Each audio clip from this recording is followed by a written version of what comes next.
No. Buenas tardes, mi nombre es Guillermo García y junto a mis compañeros Daniel Octavio Blanco Gutiérrez, Guillermo Flores, Angelín Jesús de la Cruz Maldonado y Alexías de Flores Rivas vamos a presentar el laboratorio 2.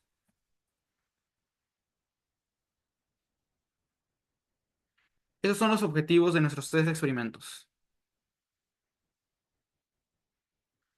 En este experimento busca medir la fuerza que ejerce un campo magnético sobre el conductor con corriente. Se varía la corriente y la longitud del alambre para analizar cómo cambia la fuerza. La fuerza se determina midiendo cambios en el peso aparente del imán colocado sobre una balanza de precisión.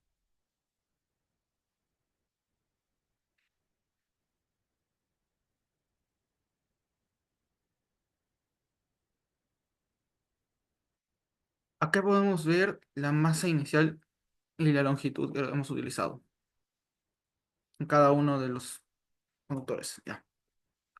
El experimento 2, inducción electromagnética en una bobina.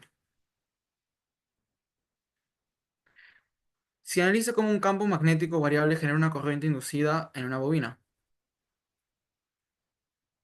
Utilizando sensores como el Logger Pro, se registra la corriente inducida mientras un imán gira. Y aquí se aplica la ley de Faraday para estimar teóricamente la corriente y la resistencia y se compara con la medición experimental. Por último, el lanzador de anillos. Este experimento demuestra la inducción electromagnética utilizando un lanzador de anillos. Al aplicar corriente a la bobina del lanzador, se induce una corriente en un anillo metálico que lo impulsa hacia arriba. Se estudian los efectos de distintos materiales de configuración del núcleo y comportamiento del lanzamiento.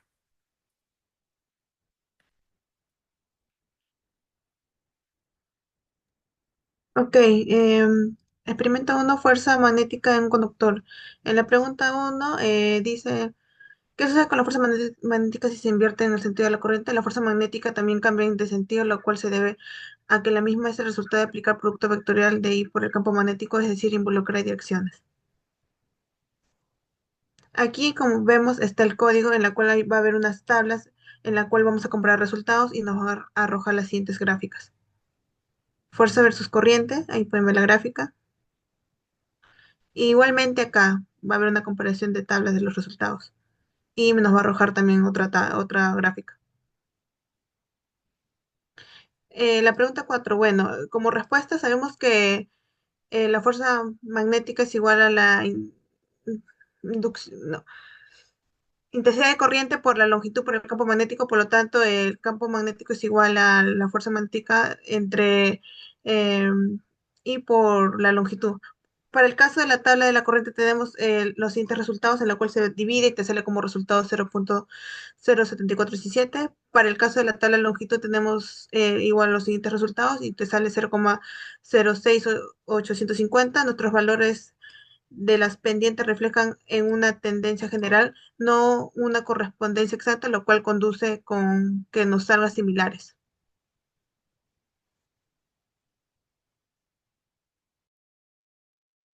Experimento 2. En la primera pregunta, para responderla, al girar el imán, se cambia el flujo magnético a través de la bobina, lo cual induce una corriente eléctrica según la ley de Faraday.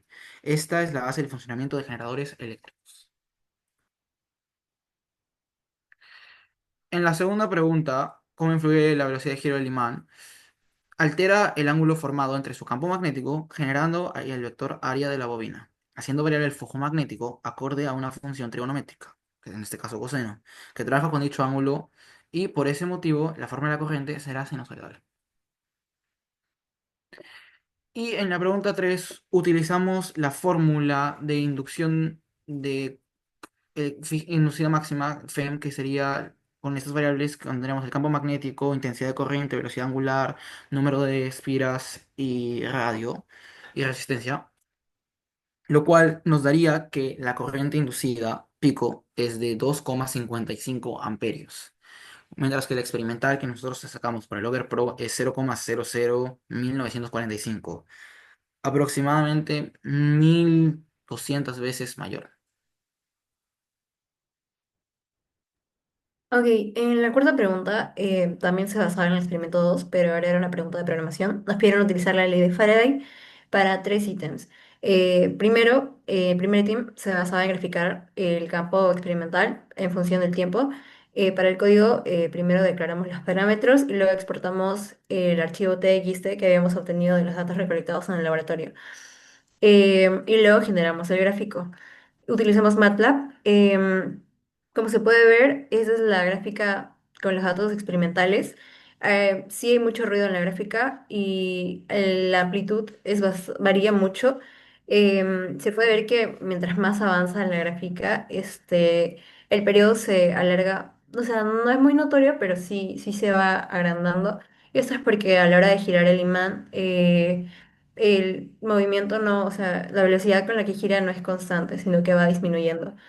También nos pidieron graficar el campo experimental versus el campo ajustado. Nos pidieron realizar el ajuste en función de esta función.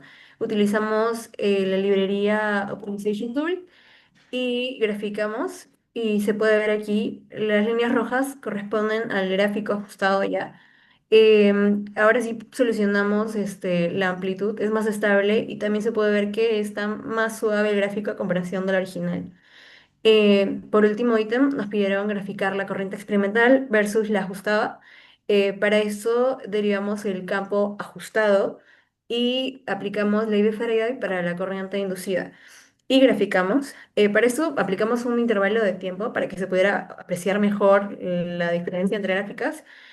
Como podemos ver, los máximos sí coinciden, pero los mínimos no. No es mucho la diferencia, pero sí existe. Em, ¿Listo? Ahora, en el lanzador de anillos, la primera pregunta nos pedía indicar el sentido del campo magnético inducido de cada anillo. En la bobina, para empezar, genera un campo magnético, ya que al generar corriente, genera un campo magnético en dirección del lanzamiento.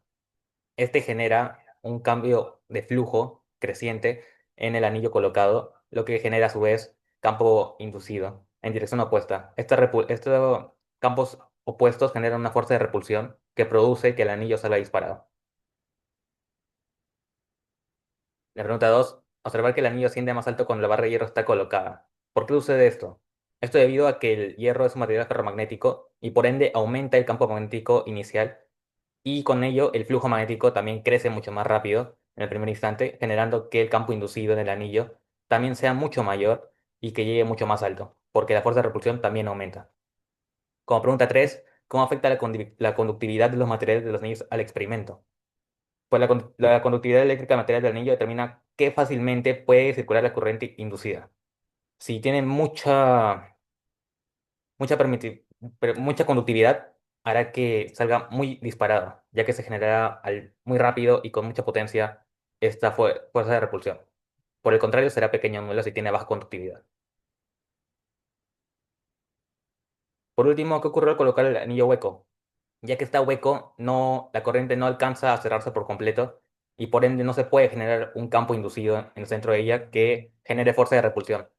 Por dicho motivo, el anillo hueco se queda en el sitio y no sale lanzado. Como conclusiones tenemos estos de acá que responden directamente a los objetivos planteados al inicio y tienen sustento con el procedimiento que hemos realizado. Muchas gracias por su atención.